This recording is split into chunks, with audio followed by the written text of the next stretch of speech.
இப்பொழுதே கிறிஸ்துவின் உறுப்பினராகவும் கடவுளுடைய பிள்ளையாகவும் விண்ணரசு சுதந்திரவாளியாக இவர்களுக்கு ஞானஸ்தானம் கொடுக்க இங்கே கூடி. அதனால் ஆண்டவர் மீண்டும் இயேசு கிறிஸ்து சொன்ன வார்த்தைகளை கேளுங்கள். நீங்கள் புறப்பட்டு போய் சகல ஜாதிகளையும் சீஷராகி தந்தை மைந்த தூய ஆவியின் நாமத்தினாலே அவர்களுக்கு ஞானஸ்தானம் கொடுங்கள். ஒருவர் தண்ணீராலும் ஆவியாலும் திருவாவிட்டால் கடவுளுடைய ராஜ்யத்திற்குள் பிரவேசிக்க மாட்டார். மார்க் எழுதிய முறையில் எழுதுவதை கேளுங்கள். சிறு பிள்ளைகளை அவர் தொடுபடி அவர்கள் கொண்டு வந்தார்கள். கொண்டு வந்தவர்களை சீடர்கள் அழுத்தினார்கள். இயேசுவோ விசிறப்பட்டு சிறு பிள்ளைகளை தடை பண்ணாதீர்கள், கடவுளுடைய ராஜ்யம் அப்படிப்பட்டவருடையது. கடவுளுடைய ராஜ்யத்தை சிறு பிள்ளையை கூட ஏற்றுக்கொள்ளாதவை வரும், அதை பிரவேசிப்பதே இல்லை என்று சொல்லி மெய்யாகவே உங்களுக்கு சொல்லுகிறேன் என்று சொல்லி அவர்களை அழைத்துக் கொண்டு அவர்களை கைகளை வைத்து அவர்களை ஆசீர்வதித்தார்.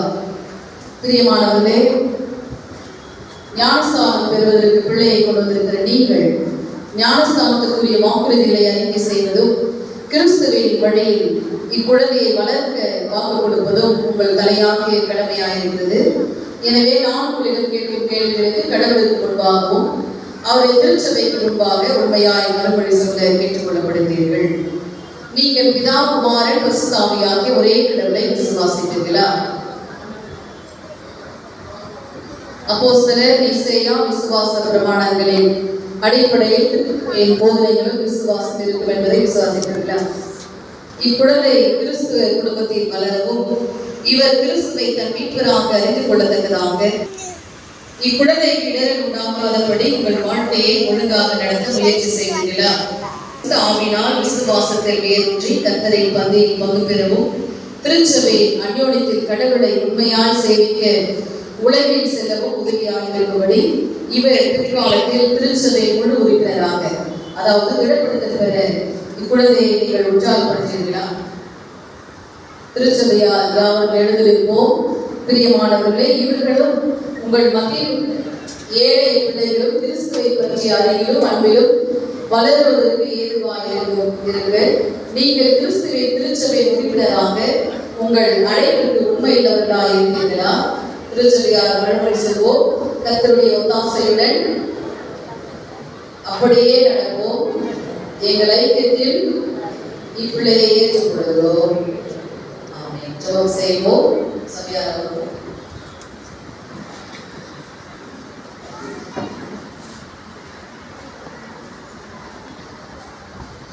எல்லாவற்றையும் படைத்து தண்ணீரையும் எங்களுக்கு அருள் செய்து எங்கள் ஆண்டவரே பரமபிதாவே உம்மை துதிக்கின்றோம். ஆண்டவர் இயேசு கிறிஸ்துவே, கடவுளின் ஒரே திருமைந்தரே, யோர்தான் என்ற ஆற்றில் ஞானஸ்தானம் பெற்று மரித்து உயிரோடு எழுதியவரை துதிக்கின்றோம். ஆண்டவரே, தூய ஆவியே, கிறிஸ்துவின் மீதும் திருச்சபை மீதும் இறங்கி வந்தவரே, இந்த ஒரு அடியார் பிள்ளையை கொண்டு வந்திருக்கின்ற பிள்ளைகள் மீதும் அவர் குடும்பத்தின் மீதும் இறங்கி வர நோக்கி மன்றாடுகிறோம். ஆண்டவரே, ஒரு திருத்துவ நாமத்தை நோக்கி கூப்பிடுகிற எங்களோடு பிரசுரமாகி இந்த தண்ணீர்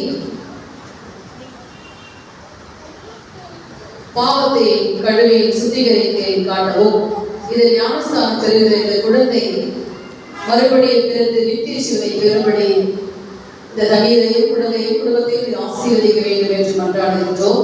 இவர்கள் ஒரே ஆவியில் ஒரே சரீரத்துக்குள் ஞானஸ்தானம் பெற்று தெரிந்து கொள்ளப்பட்டவர்களும் விசுவாசிகளுமாக உமது ஜனத்துடைய என்றைக்கும் நிலைத்திருக்க அறிந்தார். ஆண்டவர் தாமே இந்த குழந்தையை உமக்காக வளர்த்திட உம்முடைய இயேசுவானவர் ஞானத்திலும் வயதிலும் தேவ கிருபையிலும் மனிதனுடைய தயவிலும் வளர்ந்து வலிமை பெற்றது போலவே இக்குழந்தை திருச்சபைக்கும் குடும்பத்திற்கும் சமுதாயத்திற்கும் சாட்சியாக விளங்க ஆண்டவர் ஒவ்வொரு நாளும் உடைய கரங்களில் வளர்க்கப்பட கர்த்தர் கிருபை சார்ந்தார். இந்த குழந்தையின் எதிர்காலத்தினால் பெற்றோர்கள் மகிழ்ச்சி அடைந்து கூடிய நாமத்தை பயன்படுத்த கர்த்தர் கிருபை தருகிறார்கள். எங்கள் ஆண்டவர் இயேசு கிறிஸ்து வழியாக வேண்டிக் கொள்கிறோம் பிதாவே. ஆமென்.